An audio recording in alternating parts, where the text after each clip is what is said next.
Pinalaki ng ama ang dalawang magkapatid na ulila. Ginawa silang mga tagapagbantay namin ng aking ate. Matangkad at malakas ang nakatatandang kapatid. Ngunit ang nakababatang kapatid ay isinilang na mayroong hindi magagamot na autism. Kayo na ang baalang pumili. Lahat sila ay nandidiri sa peklat sa aking mukha. Iniisip nilang hindi ako kasing ganda ng aking ate. Sa isang tingin pa lang, nagkagusto na ang kuya sa aking ate. Iniwanan lang ako ng isang kapatid na may autism. Dalhin siya pababa. Huwag kang mag-alala. Sandali lang. Ayokong si Gu Shengchuan ay maibalik sa bahayampunan at patuloy na maapi. Kaya tinanggap ko na lang siya. Nakiusap ako sa ama na huwag siyang ipadala. Ama, pinili ko si Gu Shengchuan. Hindi siya nagsasalita. Dadalhin ko siya sa mga pinakamalalaking ospital sa bansa para magpakonsulta sa pinakamagagaling na psychiatrist. Araw-araw, maglalaan ako ng 2 oras para magkwento ng mga biro sa kanya, kahit hindi siya tumutugon. Huwag kang mag-alala, gagaling ka rin. Kung hindi niya ako kayang protektahan, ako na lang ang mag-aaral ng martial arts para palakasin ang aking katawan. Naniniwala ako na nasaktan lang ang kanyang damdamin. Hanggat mayroon akong sapat na pasensya, siguradong gagaling siya muli. Hanggang sa araw na iyon, tumagilid ang sinasakyan naming cruise ship.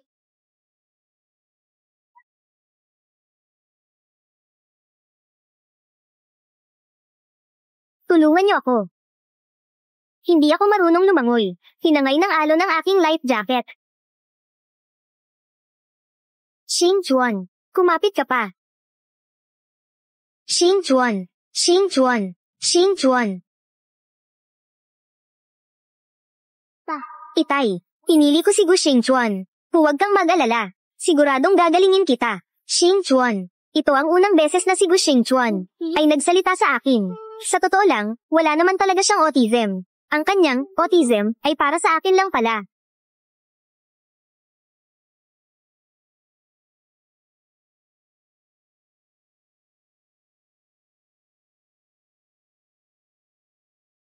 Wan Yin, si Shengchuan at si Shengzi. Sino ba talaga ang pipiliin mo? Nang muling damilat ang aking mga mata, bumalik ako sa araw ng pagpili ng bodyguard. Sige na nga, pinili ko si Shengchuan.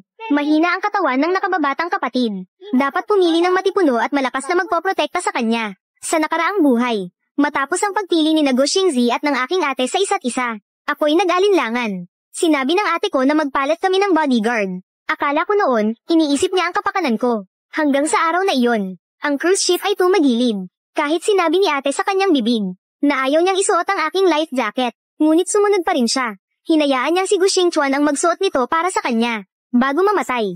Sa wakas, nakita ko ang kanyang pagkukunwari. Wan Yin, sa buhay na ito, ako ang nagkasala sa iyo. Sa susunod na buhay, babawi ako. Kahit sinabi ni Gu Shengchuan na babawi siya sa susunod na buhay, hindi naman siya lamusong sa tubig para hanapin ako. Sa halip, niyakap niya si ate at umalis. Ganito na naman. Pero sa pagkakataong ito, hindi ko susundin ang kanyang kagustuhan. Sige.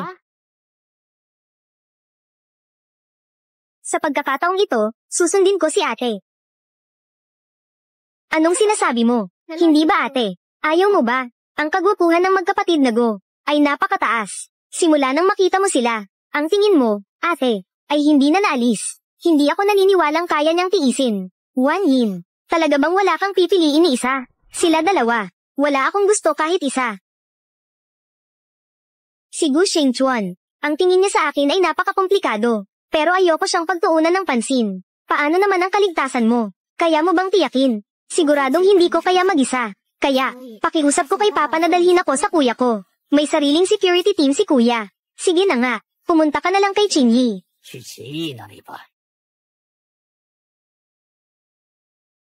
Si kuya, para sa akin na. Hindi masyadong pinapahalagahang kapatid. Ni hindi man lang ako nakita. Pinapanta lang ang sekretarya. At binigyan ako ng walang kwentang posisyon. At hindi na ulit ako kinausap. Hindi ako galit. Tahimik lang akong gumagawa ng sarili kong mga bagay. Xiao Qin. Sinadya talaga nila. Naapihin ka dahil baguhan ka. Lahat ng marurumi at mahihirap na trabaho. Lahat ay ipinasa sa'yo para gawin. Ako ay baguhan. Kailangan kong mag-ipon ng mas maraming karanasan. Sa nakaraang buhay, ang lahat ng aking atensyon ay nakatuon kay Gu Shengchuan. Kahit sinasabi ng ama ko na, ang palad at likod ng kamay ay parehong laman. Ngunit ang trust fund ay palaging para lamang kay ate at kuya. Ang kahit kaunting dibidendo ni ate kada taon ay katumbas na ng buong buhay ng isang ordinaryong tao. Samantalang ako, kahit ang gastusin sa gamot ni Gu Shengchuan, ay kailangan ko pang hingin sa ama ko. Kung gusto ko rin, na itaas ang sarili kong posisyon, kailangan kong bumaba at gawin ito mismo. Sa nakaraang buhay, hindi ko kailanman sinubukan tuklasin ang sarili ko. Ngayon, habang ginagawa ko ito, nararamdaman ko na, ang aking kakayahan sa negosyo, ay nakakagulat kahit para sa akin. Matapos makuha ang tiwala ng, mahirap kumbinsihin na mamumuhunan. Sa unang pagkakataon, sinalubong ako ni Kuya, at nagdaos siya ng 3 buwang huling welcome party para sa akin. Ibinigay pa niya sa akin ang ilan sa kanyang mga proyekto, upang ako ang magpatuloy. Mga ginoo at ginang, ito po, ang aking nakababatang kapatid na si Chin Wanyin, at siya rin ang aking pinakamaasahang katulong. Simula ngayong araw, si Wanyin ay opisyal ng hahawak ng posisyon bilang CFO ng Chin Group. Sa mga nakaraang araw na ito, salamat sa tiwala ninyong lahat sa akin. Ang makatulong kay Kuya ay isang karangalan para sa akin. Ginoong Xiaoqin, matagal ko na kayong hinahangaan. Talagang kahanga-hanga si Ginoong Xiaoqin sa kanyang kabataan. Ang kumpanya ay nasa isang yugto ng kahirapan. Panahon na talagang kailangan ng tulong. Kahit mas gusto niya si ate, ako, kailangan pa rin niya akong bigyan ng halaga. Unti-unti, ang reputasyon ko sa industriya ay halos nalalampasan na ang kagandahan ni ate.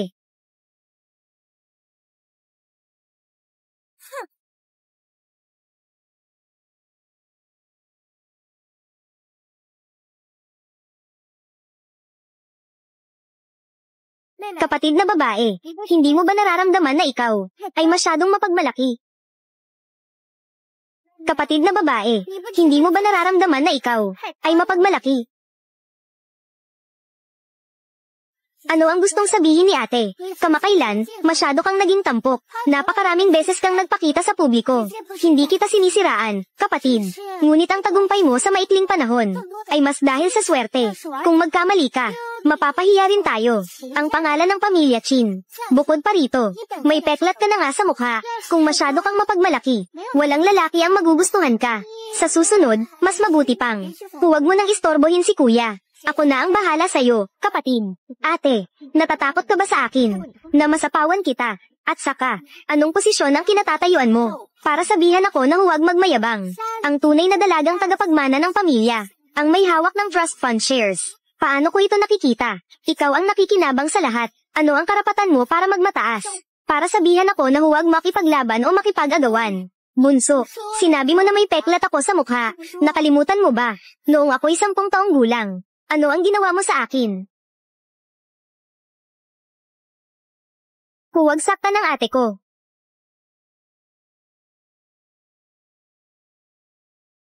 Noon, iniligtas kita. Tinigil ko ang mga masasamang loob. Pero itinulak mo ako. Kaya naman nabangga ako. Sa kanilang mga bisig. Kung hindi, ang mukha ko. Paano masisira? Hindi mo kailangang umiyak. Ang tunay na nagdusa. Hindi naman ikaw. Magpakasaya ka bilang maliit na prinsesa. Hindi ganun, bunso. Hindi ko iniisip na ganun. Nag-aalala lang ako sa'yo. Bakit mo iniisip na ganito ako? Huwag ka nang umarte. Wala akong oras para samahan ka sa pag-arty dito. Bunso. Kung makakatulong ito para mawala ang galit mo, maaari akong lumuhad sa harap mo at humingi ng tawad. Basta't masaya ka.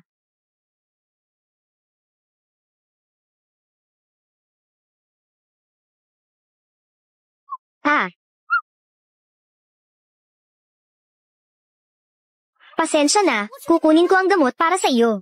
Tama na, ikalawang senyorita. Hindi mo lang pinagbintangan ang unang senyorita. Gusto mo pa siyang lumuhad at magbigay galang sa iyo. Talagang sobra na ito. Walang problema. Kasalanan ko ito. Basta't mapasaya ko ang kapatid ko. Gagawin ko ang kahit ano. Ikalawang senyorita. Sobra ka na.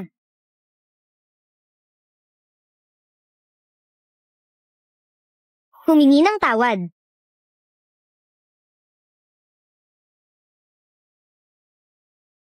Gusto mong humingi ako ng tawad sa kanya.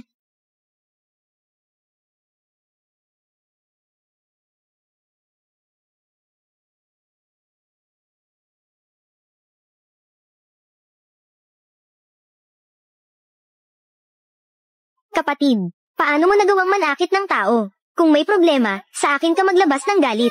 Huwag mong saktan ang mga inosenteng tao. Sige, kaya alagaan mo ang mga tao mo. Kung hindi, silang dalawa. Hindi nila malalaman kung sino ang amo, at sino ang alipin. Ikaw, bukas, mag-iimpake na ako at aalis. Hindi na ako makikipagkita kay Chin Wanyu at sa dalawang handal na lalaking ito.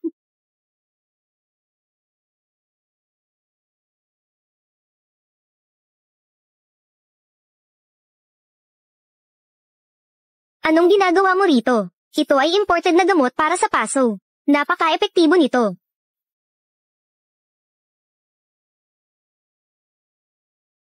Hindi kailangan. Alagaan mo na lang ang amo mo. Bakit ka? Laging galit sa unang senyorita. Kanina lang ay, pinahiya mo siya sa harap ng lahat. Hindi ka pa ba kontento? Tapos ka na ba magsalita? Kung tapos ka na, pwede ka nang umalis. Kung galit ka sa akin at sa kuya ko. Dahil hindi kami naging mga bodyguard mo. Pwede akong maging bodyguard mo. Para hindi ka masaktan. Sana sa susunod, huwag mo nang apihin si senyorita. Akala mo kung sino ka. Karapat-dapat ka bang maging bodyguard ko? Sinabi ko na, kayong dalawa. Wala ni isa sa inyo ang gusto ko.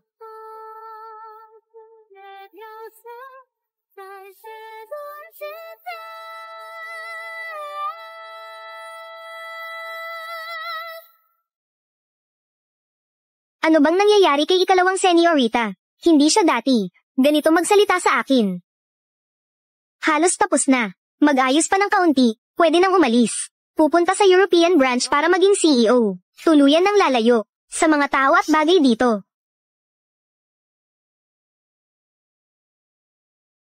Nakidnap si senyorita. Sumama ka sa akin.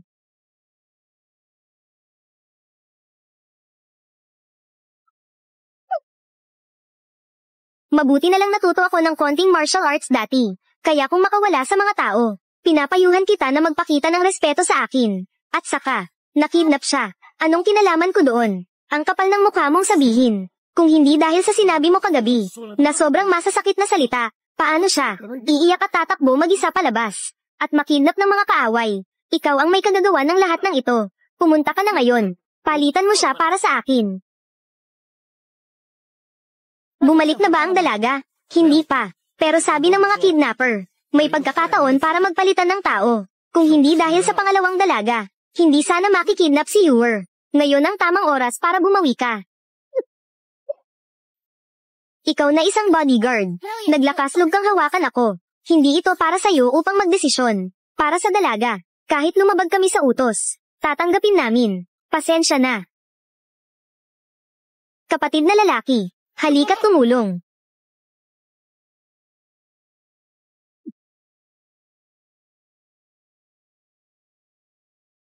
Ang kaunting kakayahan ko. Kaya kong labanan mag-isa. Ang lakas ni Gushings. Pero hindi ko kayang labanan si Gu Shengchuan. Ang resulta ng laban na ito, nakadepende lamang kay Gu Shengchuan. Gu Shengchuan, tulungan mo ako. Wan Yin, sa buhay na ito, ako, ang nagkasala sa'yo. Sa susunod na buhay, babawi ako. Ako. Wan Yin, paumanhin. Ito na ang huling beses. Nangangako ako. Gu Shengchuan.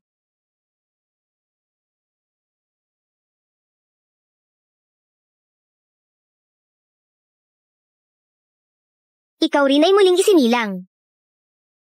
Ngunit nananatili ka pa rin tulad ng dati. Malupit ka pa rin sa akin. Paumanhin. Sa dalawang buhay ko, ang pinaka hindi ko kailangan, ay ang tatlong salitang ito mula sa iyo. Magagaan na salita. Nangangako ako. Ito na ang huling beses. Sa pagkakataong ito, tulungan mo akong iligtas siya. Para sa huling pabor ng isang tagapagbantay. Ang huling kabutihan. Pagkatapos nito, gagawin ko ang lahat ng paraan. Para mailigtas ka. Sa hinaharap, ikaw lamang ang poprotektahan ko. Ito ay pansamantalang hakbang lamang. Hindi ko talaga hahayaan na masaktan ka.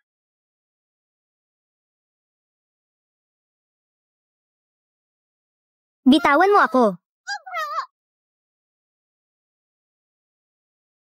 Kapatid, bumalik ka na. Hindi ko kailangan ng pagliligtas mo. Ayokong dahil sa akin. Mapahamak ka. Sige. Dahil sinabi na ito ni ate, aalis na ako. Oy. Bakit ka tumatakbo? Ngayon, kailangang ibalik si Senyorita sa tamang lugar. Utang mo ito sa kanya.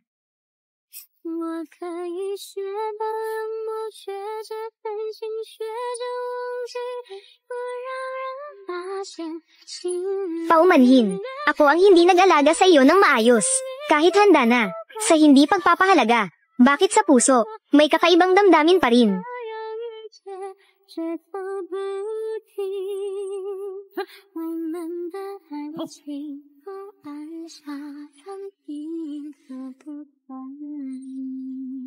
Tatlong araw na ang lumipas. Basta't pumayag sila. Kahit isang kasing mula sa pamilya Chin, ay hindi pa naipadala. Kung hindi sila pumayag, ay may isang tunay na dalagang tagapagmana. Sayang, hindi ako ang taong iyon. Tumawag.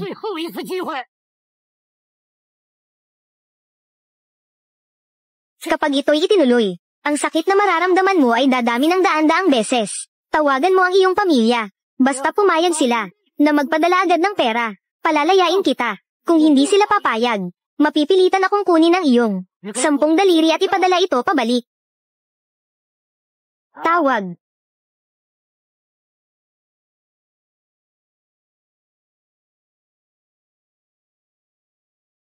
Ang numerong tinatawagan mo ay pansamantalang walang sumasagot.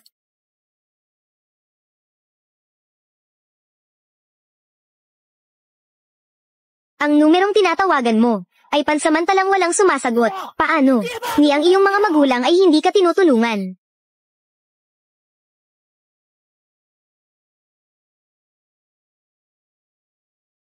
Hello, Bu Xingchuan. Hello, Bu Xingchuan. Bilisan mong dalhin ang pera para iligtas ako. Tinurukan nila ako ng gamot, at gusto nilang putulin ang 10 daliri ko. Maligayang kaarawan sa iyo.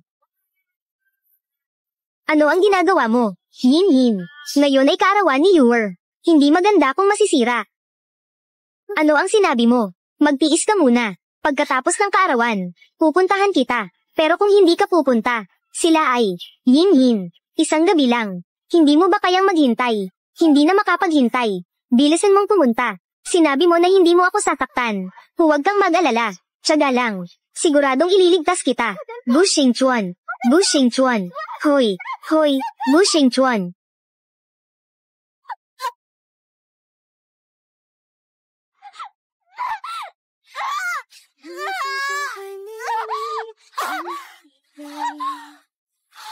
Bibigyan kita ng huling pagkakataon.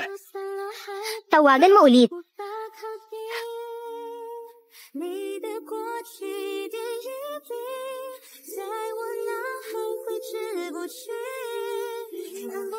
Maligayang kaarawan sa'yo.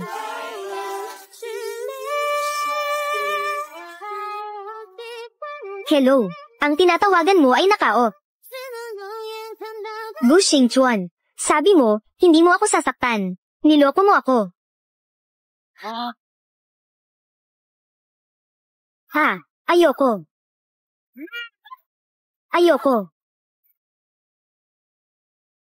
Ayoko, ha.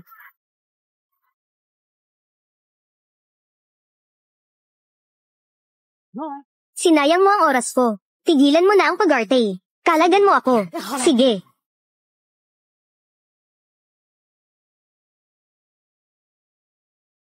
Pasensya na akong nakasakit, Ginoong Chin. Pasensya na akong nakasakit. Sumabog na. Oo.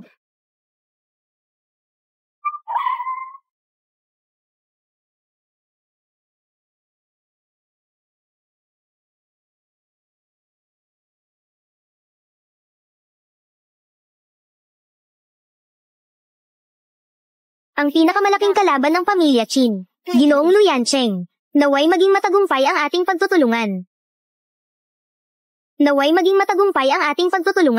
Simula ngayon sa mundong ito, wala nang Chin Wanyin. Mayroon na lang isang tao na laban sa pamilya Chin. Isang mortal na kaaway na nagmamasid ng mabuti. Tagay, sa tagumpay.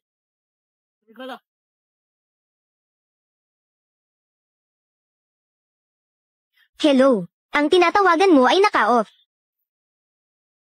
Sabi mo, hindi mo ako talagang sasaktan. Niloko mo ba ako? Pero ang handaan para sa kaarawan ni Yuer ay mahalaga rin para sa kanya.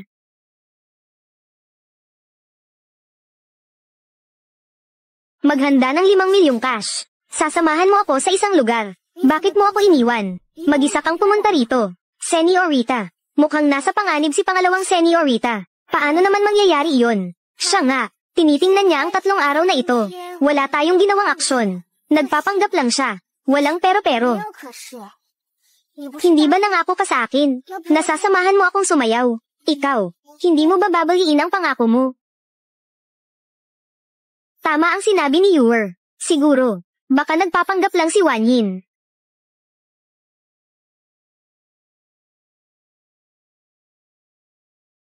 Hoy, salamin. Ano ang sinabi mo? Xingchuan.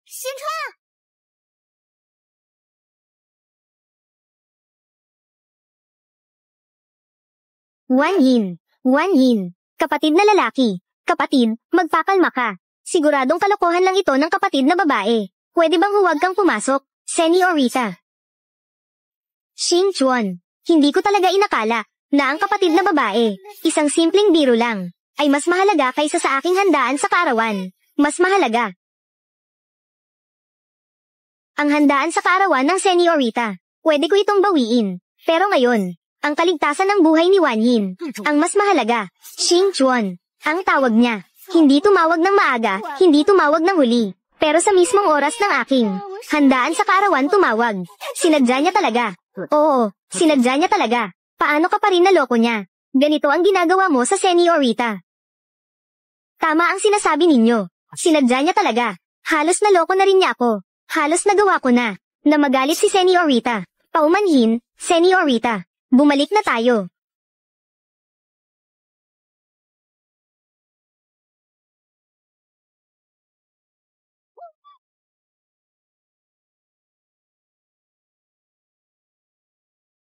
Wanyin.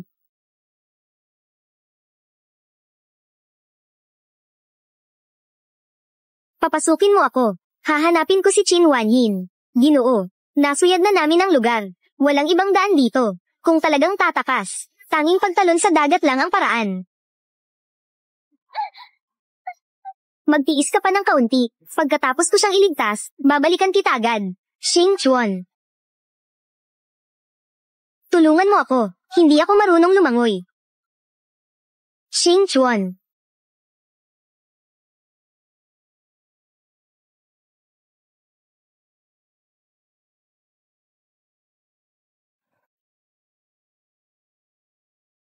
Ako, pupunta ako sa dagat para iligtas siya.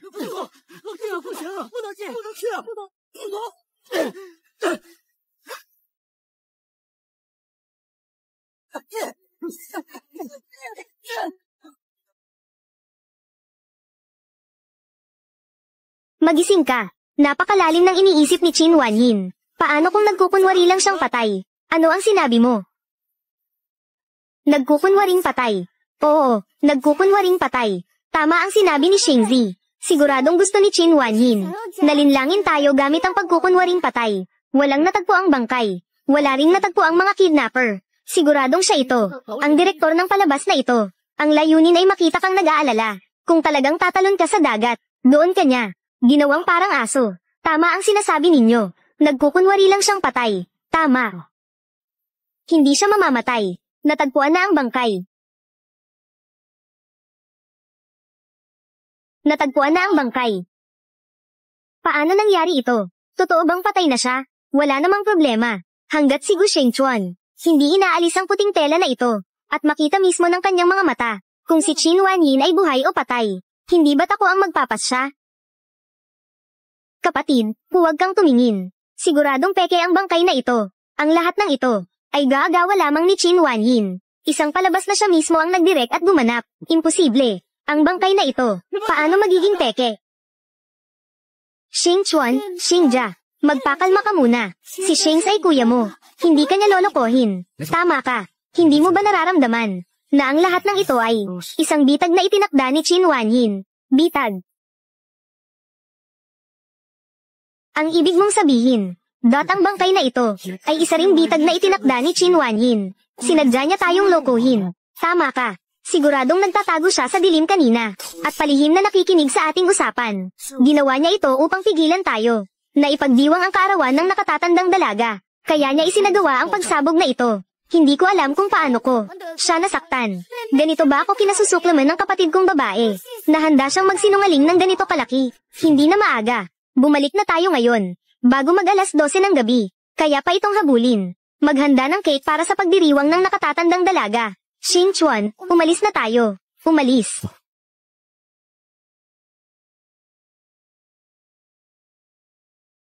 Hindi pwede. Gusto kong makita ito mismo. Huwag kang tumingin, kapatid.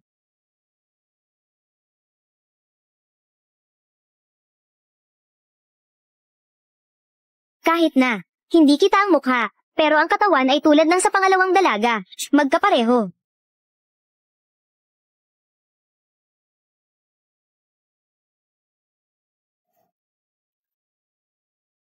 Nasaan ang mga daliri?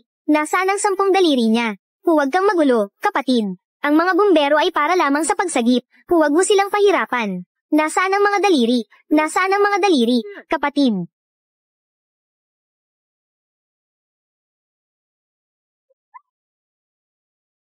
Umuwi. Umuwi muna.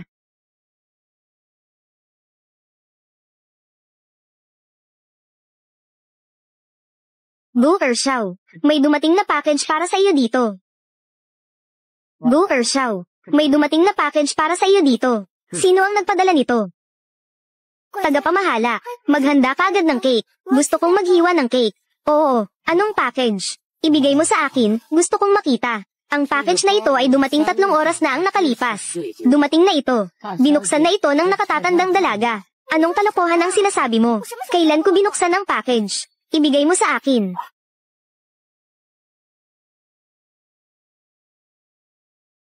Ito.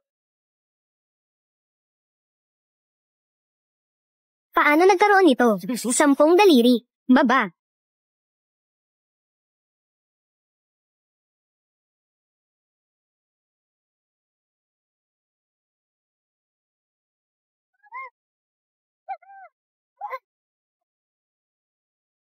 Baliw ka na ba?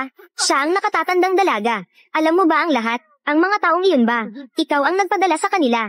Hindi mo ba sinabi na nandoon siya? Masaya ba siya roon? Ang mga daliring ito. Ano na naman ang nangyari? Ako, hindi ko alam. Kapatid. Ang bagay na ito, walang kinalaman dito si Senyorita. Dapat mong isipin. Baka naman si pangalawang Senyorita ang gumagawa ng palabas.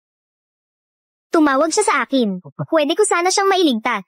Kung hindi lang nagsinungaling si Senyorita, nailigtas ko na sana siya. Qin Wanyu, magsabi ka ng totoo. Ano ang kaugnayan mo sa mga kidnapper na iyon? Qin Wanyu, magsabi ka ng totoo. Ano ang kaugnayan mo sa mga kidnapper na iyon? Xing Chuan, ako, kapatid. Mag-sorry ka na agad kay Senyorita. Magsalita ka. Alam mo naman. Walang makakapigil sa akin dito, kapatid.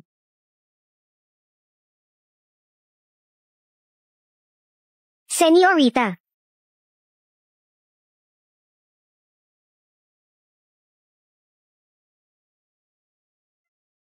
Bitawan mo ako. Kailangan ko bang mamatay? Para mapatunayan ang aking kasalanan. Huwag mo akong pigilan. Pupuntahan ko ang kapatid kong babae. Sasamahan ko siya sa baba. Bitawan mo ako. Ano pang hinihintay mo? Hindi ka pa ba hihingi ng tawad kay Senyorita? Kung ganoon, 3 oras na ang nakalipas. Nakita na niya ang mga daliri sa loob ng pakete. Paano mo ipapaliwanag iyon? Akala ko iyon ay isang biro. Natatakot akong mag-alala kayo. Kaya hindi ko sinabi sa inyo. Ako lang ang nagdala ng lahat. Sa totoo lang, sobrang natatakot ako. Hindi ko alam. Lubos mong may tatapak sa ilalim ng iyong paa. Hindi ko talaga inakala. Binibining Chin. Hindi mo ako pinaniniwalaan. Binuksan ko ang puso ko para sa'yo. Maniniwala ka ba?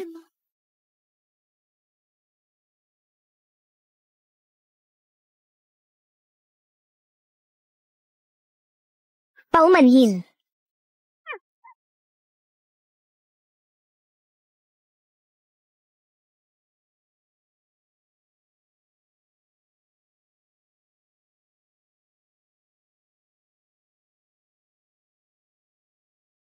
Binabati kita, Ginoong Lu. Hindi magtatagal. Ang pamilya Chin ay mapapasa iyo, at tuluyang mapapasailalim sa iyong mga paa.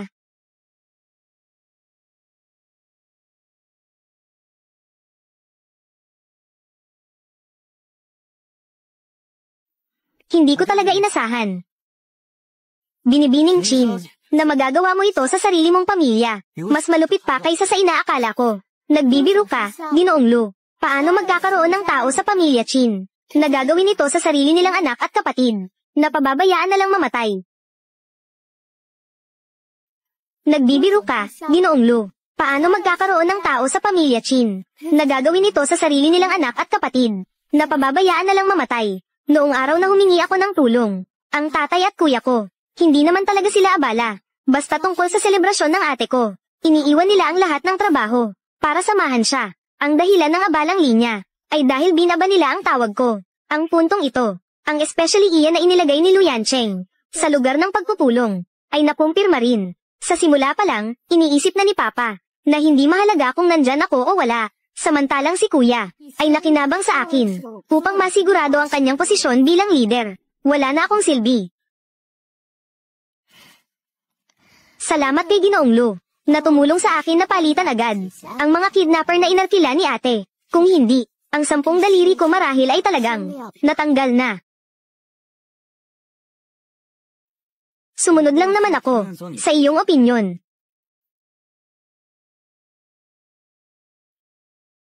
Pero,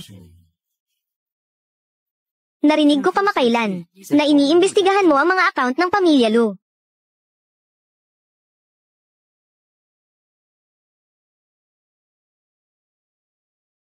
Huwag mong kalimutan kung bakit tayo nagsama. Bukod sa pagbagsak ng pamilya Chin, ang iba pang mga bagay na hindi dapat galawin, huwag mong galawin.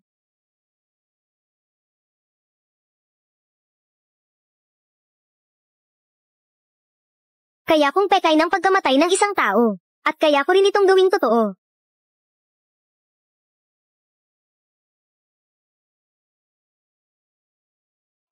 Huwag mag-alala, Ginoong Lu. Magiging tayo ang pinakamagandang kasosyo. Sabi ng pribadong doktor na maaaring magamot ang iyong mukha. Maghanda ka na para sa operasyon sa mga darating na araw. Ginoong Lu, subukan mo rin gamutin ang iyong mukha. Pinapahalagahan mo ba talaga kung ano ang hitsura ko? Hindi naman. Hindi iyon ang ibig kong sabihin. Bahala ka na.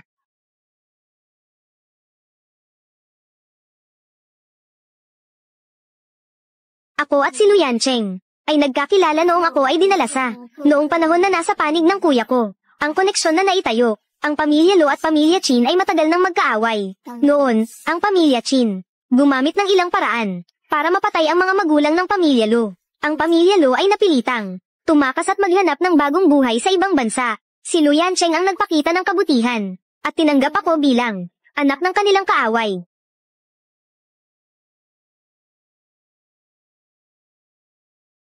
Kailangan ni Lu Yancheng na magpakasal para maipamana sa kanya ang ari-arian ng kanyang mga magulang upang labanan ang mga tiyuhin at kamag-anak na nag-aabang sa pagkakataon. Samantalang ako ay nangangailangan ng isang malakas na taga-suporta upang labanan ng anumang oras na maaaring itaboy ako ng aking kuya, pati na rin ang pamilya Chin. Napatunayan ng mga pangyayari na tama ang aking pag-iingat. Kami dalawa na parehong may peklat sa mukha at hindi tanggap ng lipunan ay nagkatagpo sa ganitong paraan. Sino ang magandang babaeng ito? Bakit hindi ko pa siya nakikita noon? Kahit gaano pa siya kaganda, kailangan pa rin niyang magpakasal kay Ginoong Lu para itong totoong bersyon ng Beauty and the Beast. Matapos gumaling ang peklat sa aking mukha, nagsimula na akong hindi tumanggi sa iba't ibang malalaking pagtitipon. Noon ko lang nalaman, nakahawak ako sa braso ni Lu Yancheng. Sa tuwing papasok at lalabas, may isang lalaki, palaging nakaupo malapit, tahimik akong inoobserbahan.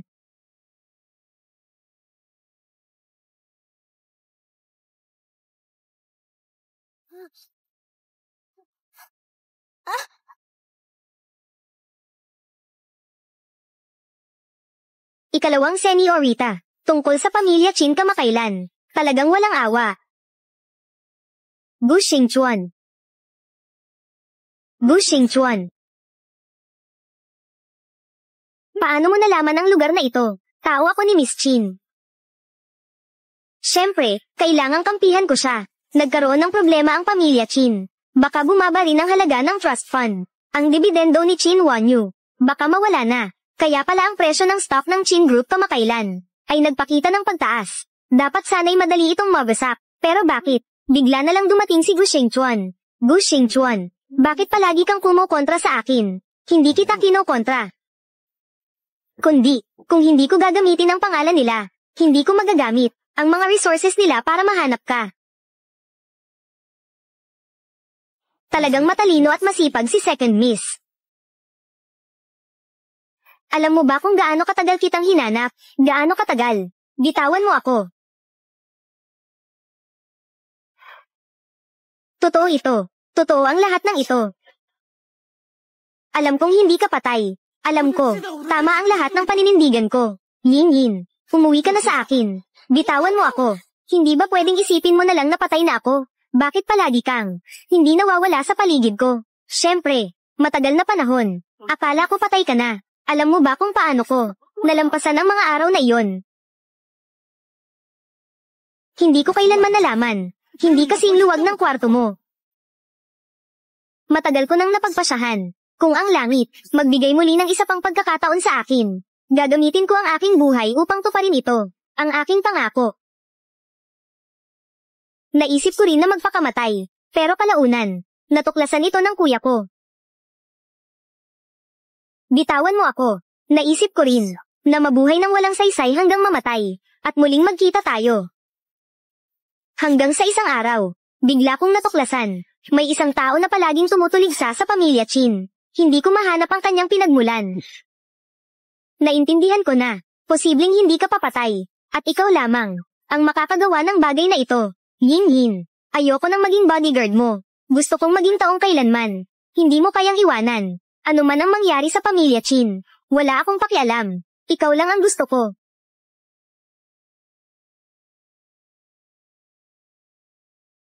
Sige. Pakinggan mo ito ng mabuti. Ang panahon na pinakamahal kita, ay tapos na. Ayoko na sa'yo. Kung pilitin mo akong sumama, magpapakamatay ako sa harap mo. Nangangako ako.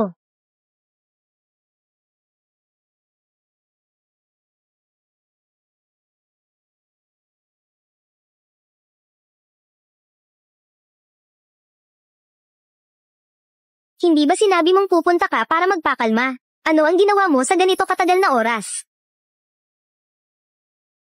Hindi ko inaasahan. Si Mr. Lu ay personal pang pumupunta upang hanapin ako. Sobra mo nang iniisip.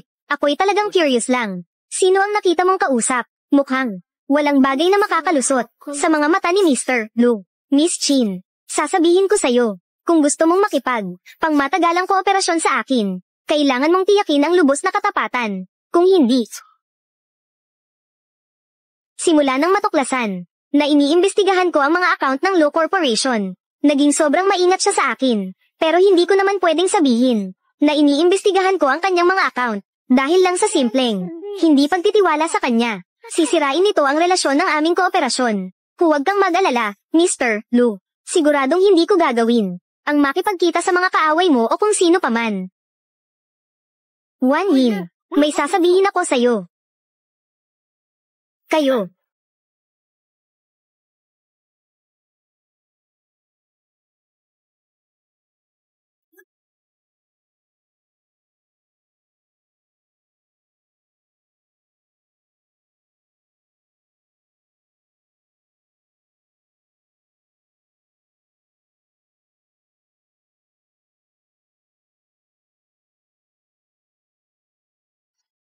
Si Mr. Go ay dahil sa matagal na sobrang pagod. Nagkaroon ng malubhang myocarditis. At ang kanyang kondisyon ay tumagal na ng ilang panahon. Kung hindi pa siya magpapahinga, baka bigla na lang siyang mawala.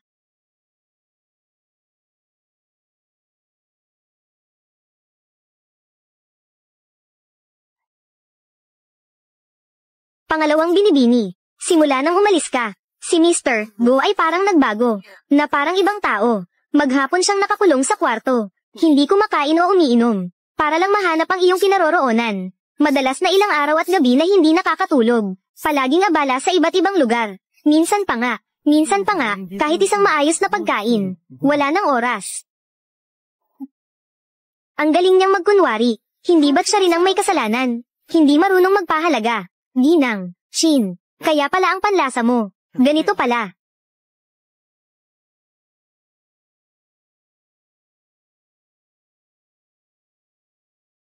Pangalawang senyorita, bigyan mo na lang siya ng isa pang pagkakataon. Sa kalagayan niya ngayon, naiiyak ako kapag nakikita ko siya. Naawa ka ba? Sige, mabuti naman. Ikaw na lang ang magdusa para sa kanya. May gagawin pa ako. Hindi na kita sasamahan sa drama mo. Wan Yin. Ikaw ba ang nagdala sa akin dito sa ospital? Alam ko na. Nag-aalala ka pa rin sa akin. Tama na. Hindi ako nag-aalala sa'yo. Kumakatawan lang ako sa Law Corporation para bisitahin ang isang nasa selusalo namin na himatay na pasyente. Yun lang. Kahit ibang tao pa ang nandito ngayon na nakahiga dito, bibisitahin ko pa rin. Yun lang. Wan Yin. Alam kong galit ka lang kaya mo nasabi yan. Bigyan mo na lang ako ng isa pang pagkakataon. Hayaan mo akong bumawi sa'yo ng maayos. Pwede ba? Bawi. Ang utang mo sa akin, hindi mo mababayaran kahit kailan. Sa halip na isipin mo kung paano mo ako babayaran, mas mabuti pang pag-isipan mong mabuti, kung paano mo noong una, sinira ang sarili mong landas. Ginoong Go. Pakiramdam ko kailangan kong paalalahanan ka, Shin Wan Yin. Siya na ngayon ang aking fiancé. Asawa ko, alis na tayo. Wan Yin, Wan Yin, Wan Yin. Kung may mangyari kay Xing Chuan, tapos na ang pamilya Chin namin. Kung hindi dahil kay Xing Chuan, matagal na kaming winasak ng pamilya Lu, na kahit mga buto namin ay wala nang matitira. Huwag kang mag-alala, senyorita. Walang mangyayari sa kapatid mo.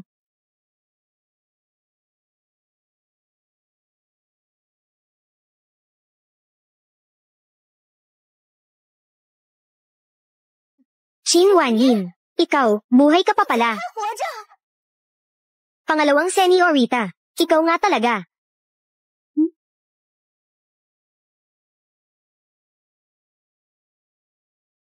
Kapatid na babae, nakikita mo akong buhay. Parang nadismaya ka, pero kapatid. Ano ang nangyari sa mukha mo, kapatid na babae? Nagpa-opera ako. Paano kung may isip ito? Hindi ba dapat ikaw ang mas nakakaalam? Hindi ba ikaw ang naghanap ng kidnapper? Kapatid, ano ang sinasabi mo? Wala akong alam. Pero kapatid, ano ang nangyari sa mukha mo?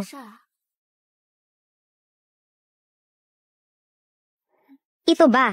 Nagpa-opera ako. Tinanggal ko ang peklat sa mukha. Tingnan ang ekspresyon ni ate. Parang ayaw mo akong gumaling. Nag-aalala ka ba na mas maganda ako kaysa sayo? Paano naman, kapatid? Bakit mo iniisip na ganito ako? Pero, hindi ka rin naman sobrang ganda. Ganun ba? Kung ganun, bakit? Ang bodyguard mo nakatingin lang sa akin. Kung ganun, bakit? Ang bodyguard mo nakatingin lang sa akin. Sa dalawang buhay na ito, ayaw ni Gu Xings na maging bodyguard ko dahil lang sa ayaw niya sa pangit na peklat sa mukha ko. Sige, ganun na lang. Sa hinaharap, si Xing Chuan na ang maglilingkod sa'yo. Xing Zi, ang kaligtasan ni Second Miss, ipinagkakatiwala ko na sa'yo.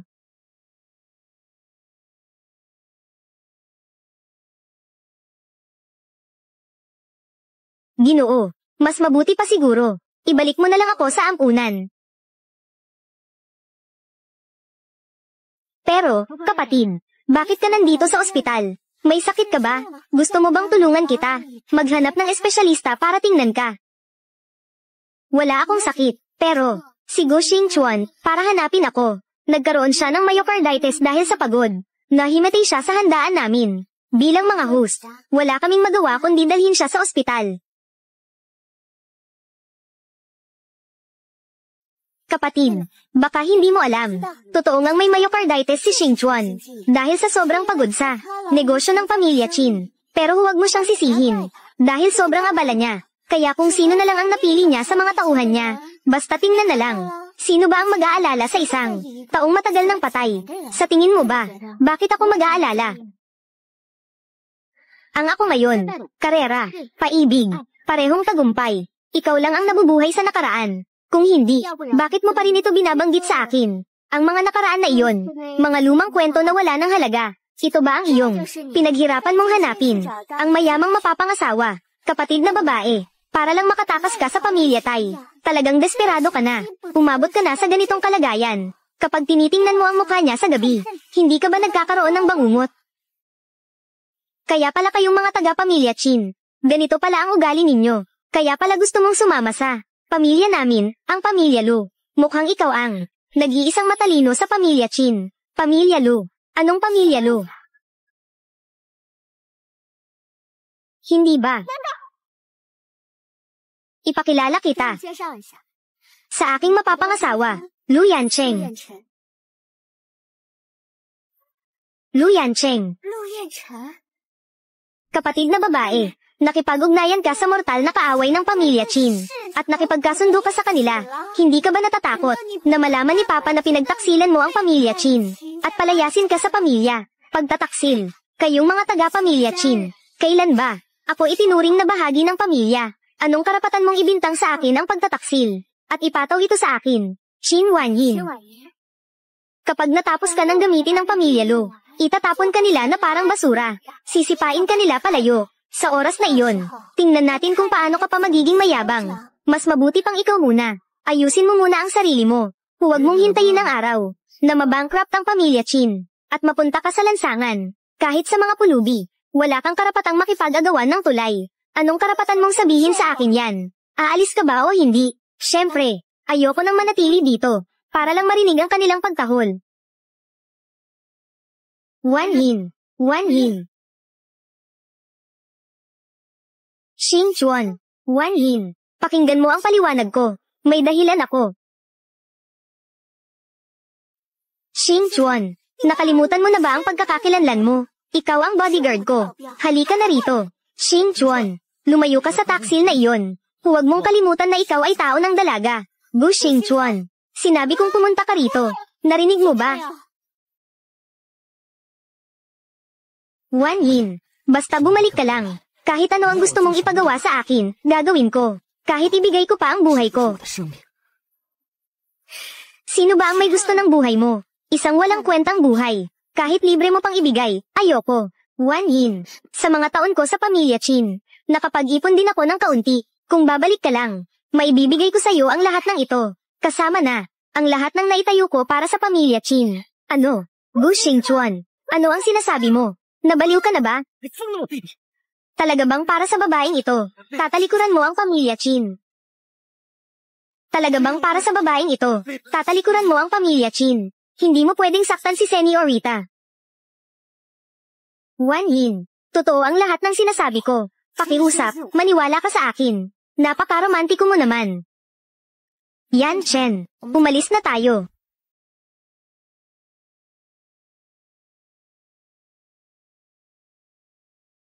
Xing Chuan, niloko mo lang ako kanina. Hindi mo ibibigay ang Chin Corporation. Kay Chin Wanyin, hindi ba? Tama ba? Patawad, Senyorita. Kailangan kong gawin ito. Bukod pa rito, siya naman talaga ang tunay na anak ng pamilya Chin. Nararapat lang na mapasa kanya ang lahat ng pag-aari ng pamilya Chin.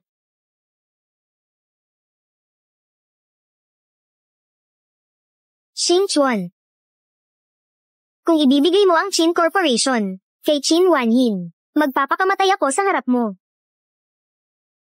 Senyorita, Bu Xingchuan, nagdadalawang isip ka pa ba? Humingi ka na ng tawad kay Senyorita. Talaga bang gusto mong itulak si Senyorita sa kamatayan? Patawad. Sa pagkakataong ito, si Wanyin ang pipiliin ko. Ikaw, Xingchuan. Senyorita, huwag mong gawing biro ang iyong buhay. Huwag kang magbiro. Mukha. Siguradong mukha. Kaya na humaling si Gu Xingchuan. Nahulog ng lubusan. Nawala ng kontrol sa sarili. Xings. Gusto kong ikaw. Tulungan mo akong sirain ang mukha ni Chin Wanyin.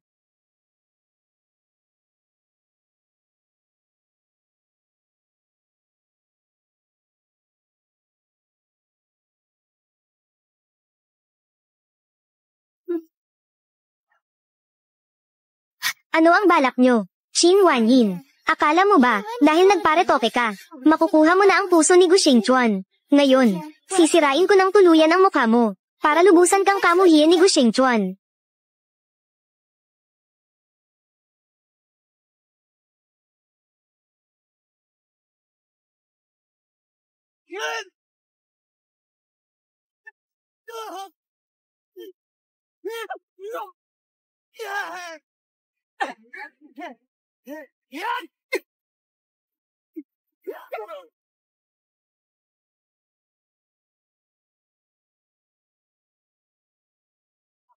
Hindi ko inakala na ang hirap mo palang patayin. Ace, ikaw na ang sumugod.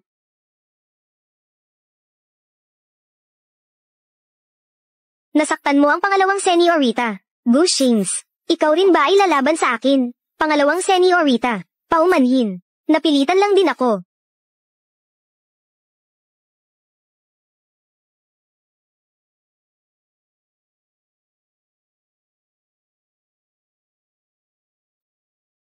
Tama ang sinabi mo. Noong bata pa tayo ay dinukot. Ako iyon. Sinadya kong itulak ka sa kutsilyo ng kidnapper, para masira ang mukha mo. Sino ba ang nagsabing mas maganda ka kaysa sa akin? Ate. Kahit na may mukha kang, mukhang inosente at mabait, pero napakasama mo na gusto kong masuka.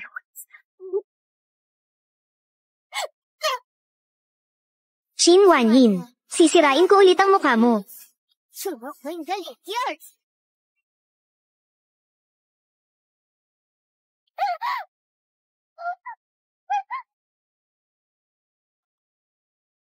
Shin Chuan, Shin Wanyu, ano ang ginagawa mo? Shin Chuan, paano ka napunta rito? Narinig mo na ang lahat, natuklasan ko na. Ang lahat ng nangyari noon. Ikaw ang may pakana ng lahat. Ikaw ang nagutos sa mga tao. Nadukutin si Wanyin. Hindi totoo yan. Shin Chuan, pakinggan mo ang paliwanag ko. Hindi ko akalain na para sa isang tulad mo. Babaeng may pusong masama tulad ng ahas. Paulit-ulit kong niloko si Wanyin. Inaamin ko, may mga nagawa akong mali, pero lahat ng iyon ay dahil sa sobrang pagmamahal ko sa'yo. Natatakot akong mawala ka. Patawarin mo ako sa pagkakataong ito, pwede ba?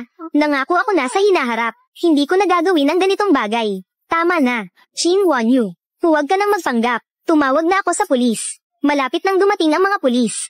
Huwag, hindi mo pwedeng gawin ito sa akin. Shin Chuan, hindi mo ako pwedeng ipadala sa kulungan. Kapatid, ako ang may kagagawa ng lahat ng ito. Walang kinalaman si Senyorita dito.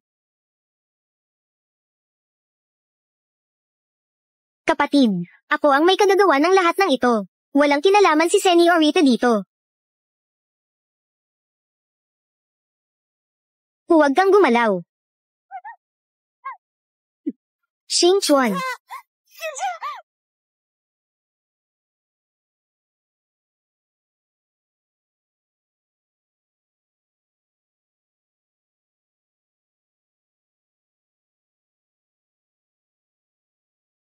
Wan Yin, niloko ako ni Wanyu, kaya ko nagawa ang mga kalokohang iyon. Pero ngayon, nakilala ko na siya ng lubusan. Hindi na ako muling magpapadala sa kanyang panlilinlang para gumawa ng kahit ano pang makakasakit sa iyo. Mapapatawad mo ba ako? Kaya, ano ngayon? Kaya ang mga ginawa mo noon sa akin ay wala ng halaga, tama ba? Bu Xingchuan, ang kapal talaga ng mukha mo.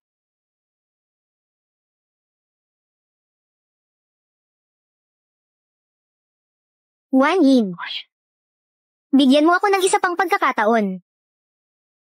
Kahit isa lang, hindi ba pwede? Wan Yin.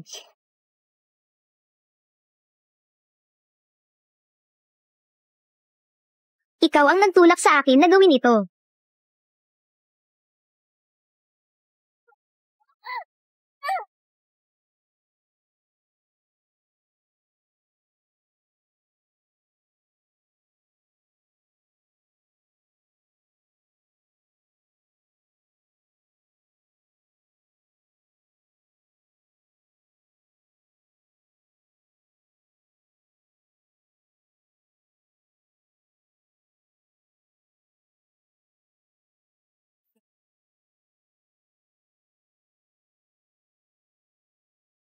Mr. Lu, nasuyad na ang paligid. Walang bakas ng madam na natagpuan. Sige, ipagpatuloy ang paghahanap. Kahit hukayin ng lupa ng malalim. Hanapin niyo siya para sa akin.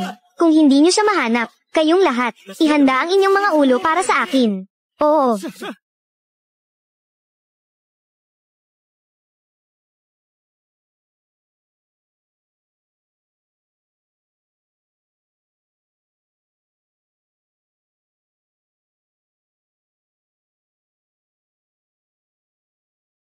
Lu Yancheng, matagal na kitang ginagamit. Ngayon, naabot ko na ang aking layunin.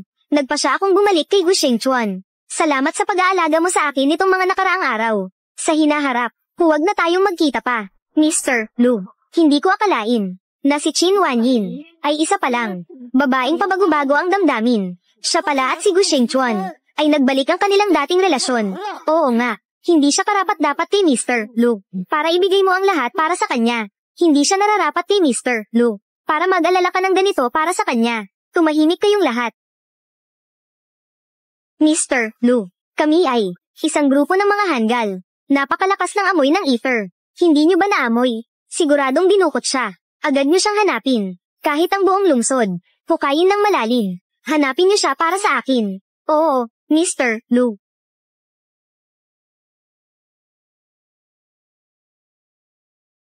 Yin, gising ka na. Mabuti, magtiis ka muna. Bitawan mo ako. Bitawan mo ako, Gu Shengchuan. Hindi pwede yan. Hindi ba sinabi mo na, kapag dinala kita, magpapakamatay ka ba? Kahit na, maaaring hindi mo panindigan ang sinabi mo. Kaya kailangan ko ring pigilan ang posibilidad na mangyari ito. Baliw ka na. Ito ay pagdukot. Alam ko. Kaya, balak kong habang buhay, hindi na bumalik sa bansa. Ang maliit na islang ito ang magiging tahanan natin mula ngayon. Anong ibig mong sabihin? Sa panahong ito, palagi akong naghahanap ng pinakamainam na lugar para tumira. Hinanap ko sa buong mundo. Dito lang. Malawak ang lupa, kakaunti ang tao. Parang tagsibol ang 4 na panahon. Ito pa ang paborito mong klima. Yin, alam kong galit ka pa rin sa akin. Pero ayos lang. Gagamitin ko ang mga darating na dekada para suyuin ka. Baliw ka talaga. Pakawalan mo ako. Kapag naisip mo na hindi ka magpapakamatay, kusang-kusa kitang pakakawalan. Nangangarap ka lang. Yin, kahit dito lang sa islang ito, sisiguraduhin kong makakamtan mo ang pinakamagandang buhay. Iniisip mo ba na si Lu Yancheng ang magliligtas sa'yo? Siguradong darating siya. Ngayon ang araw ng pagbili niya ng kumpanya ng Qin. Kapag na-miss niya ang araw na ito, wala na siyang pagkakataon. Para sa oportunidad na ito, ako at si Lu Yancheng ay may ugnayang pang negosyo lamang. Talaga bang iiwan niya ang lahat para sa akin? Sa isang mahalagang araw ba?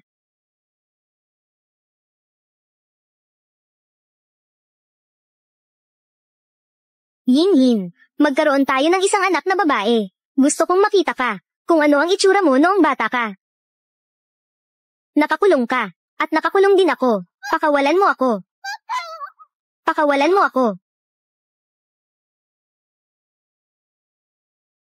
Lu Yancheng, talagang naglakas loob kang pumunta. Lu Yancheng, hinahanap mo talaga ang iyong kapahamakan. Hayaan mo akong ihatid ka sa impyerno. Pagkatapos mamatay ni Lu Yancheng, gagamitin ko ang buong buhay ko para samahan ka. Lu Yancheng, huwag kang magkaproblema.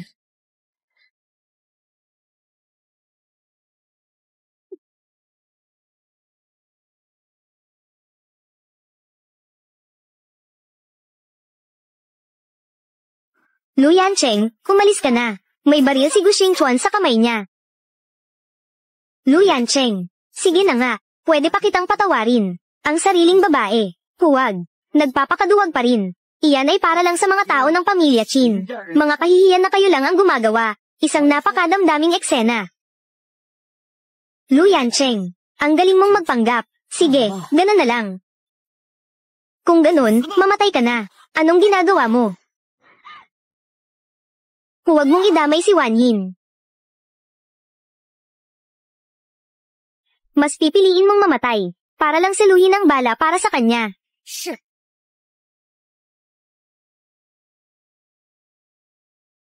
Wan Yin, Gu Xingchuan, kung may problema, sa akin ka magalit.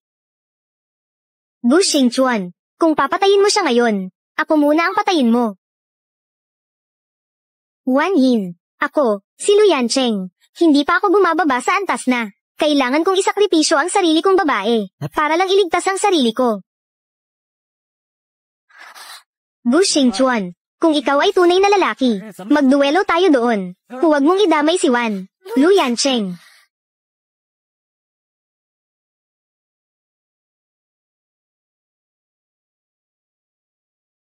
Umalis na kayo.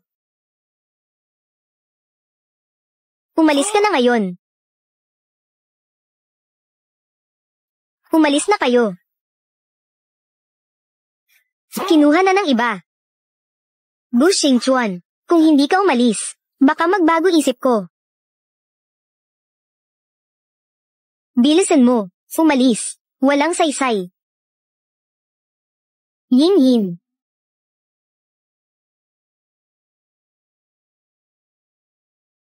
Umalis na tayo.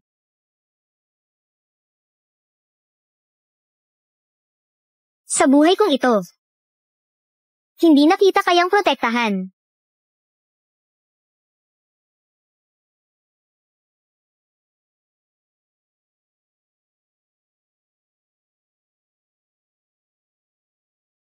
Huwag kang tumingin. Alam ko, nagpakamatay si Gu Xingchuan. Ang alitan ng dalawang buhay na ito, sa wakas ay tuluyan ng natapos.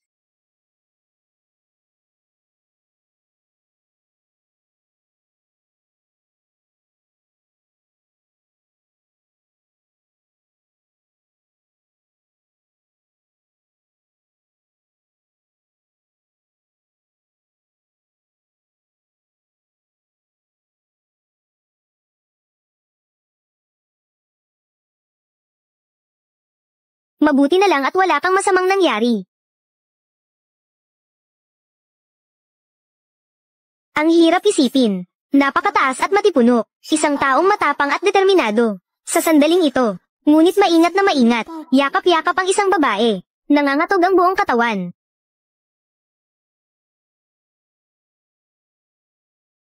Mr. Lu, humi na ang lakas. Humi na.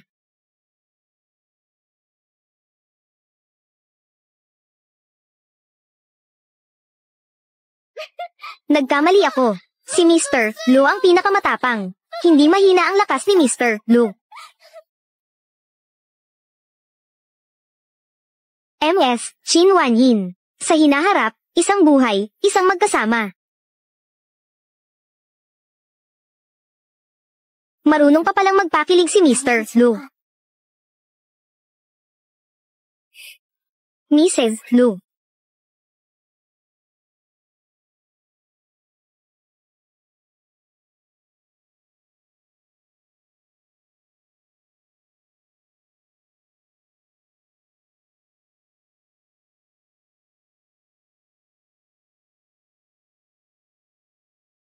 Gusto mo pa rin ba siya?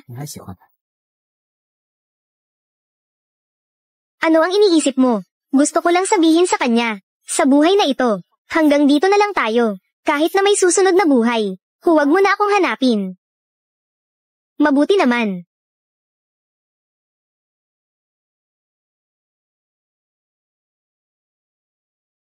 Paano nawala ang peklat mo? Paano nawala ang peklat mo? Nawala na. Baka mas magustuhan mo. Tama, ang Qin at Lu. Naibalik ko na ang pagmamayari. Congratulations, Lu Zong. Ang dapat batiin ay si Qin Zong. Anong ibig mong sabihin? Sa hinaharap, ang kontrol sa pananalapi ng pamilya ay malaya mong pamahalaan. Ibig mo bang sabihin, gusto mong makasama ako habang buhay? Bakit, ikaw? Kung hindi ka nasisiyahan, pwede mo akong hiwalayan. Hindi kita pipilitin. Sige na, hindi kita hihiwalayan. Sa huli, si Lu Zong ay ang pinakamagaling kong katuwang. Katuwang lang ba talaga? Asawa.